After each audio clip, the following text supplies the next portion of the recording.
how to get a refund from eToro after failed withdrawal. So in here, the very first thing that you want to do is simply log into your eToro. You can actually use the application or the website version of it. It does not matter. Just make sure you're logged into your account, right? So after successfully logging into your account, you need to now go into your portfolio. For that, you'll need to tap on the menu bar on the top left corner. Then from here, you'll get into your portfolio where you'll actually be able to see history. What you're going to do is tap on your history in order to check your withdrawal status.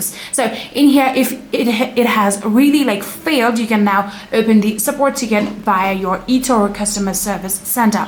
What you're going to do is simply again tap on that menu bar, and then from there keep on scrolling until you find help. Tap on that help, and then you'll be able to get into eToro customer service center. And there, what you're going to need to do is set your transaction ID. Funds will be credited back to your eToro balance or original source after you have done that. So that's exactly how you'll be able to get your refund from eToro after failed withdrawal.